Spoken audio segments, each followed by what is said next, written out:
Good evening, I'm Jen Kane. And I'm James Warfield. Here's tonight's top story. The field of Republican presidential candidates widened this week with announcements by Carly Fiorina and Dr. Ben Carson that they are running. Or as Republican voters will call them, the woman and the black guy. On Wednesday, Pope Francis met the Harlem Globetrotters. The Globetrotters weren't nervous, though, since they're used to going one-on-one with someone who's never scored. Floyd Mayweather is being sued for defamation by his ex-girlfriend. Mayweather is expected to win the case, but in the most boring and disappointing way possible. Whole Foods is launching a new chain of stores with cheaper prices. So at the cash register, you'll only have to pay a leg. A new study says bankers are more likely to cheat on their spouses than any other profession. Explained a banker.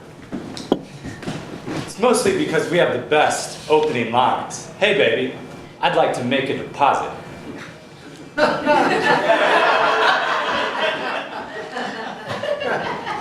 To raise awareness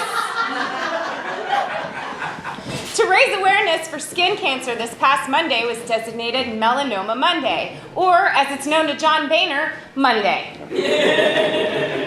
A new study says that millennials are having less sex than their baby boomer parents. Even worse, the parents keep coming down to the basement to brag about it. A woman in Nebraska has filed a lawsuit against all homosexuals. Tom Cruise has denied he's a defendant. And now, where hard news meets Hollywood from the year's biggest movie, Avengers: Age of Ultron, here with the entertainment news is Thor, Odin's son.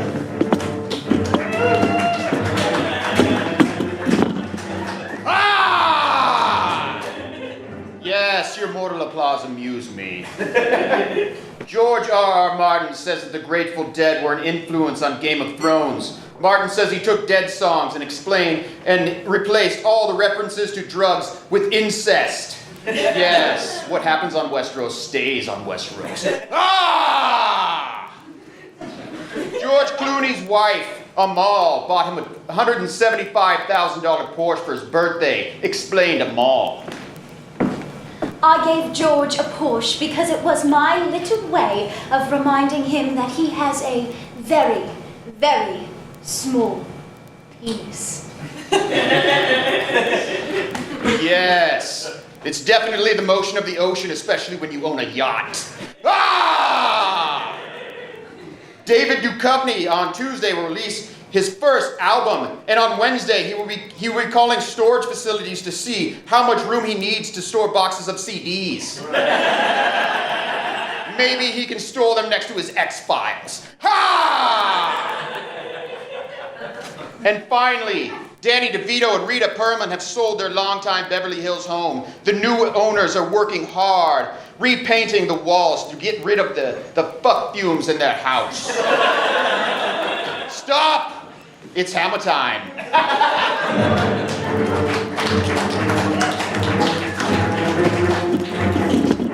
The pleasure was yours. Thank you, Thor. Yes, it was. Yes. Very much so. Tiger Woods says he hasn't slept since his breakup with Lindsey Vonn. Instead, he spends all night tossing and turning with whatever Hooters waitress he's brought home. A Texas high school that preaches abstinence only has been hit with an epidemic of chlamydia. So, under Texas law, teachers will give each student a handgun to shoot off the disease. Chipotle has revealed the recipe for its famous guacamole. Chipotle customers weren't really interested in the ingredients, they just need some reading material for the bathroom. A North Carolina police officer is suing Starbucks for burns he suffered after a cup of coffee collapsed in his grip. The officer admitted that he wouldn't have used that much force if he hadn't ordered the coffee black.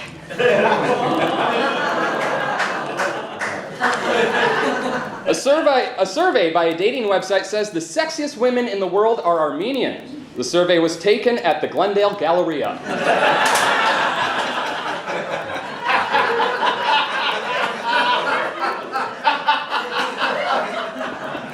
A former NFL player says 30 to 50% of players smoke pot.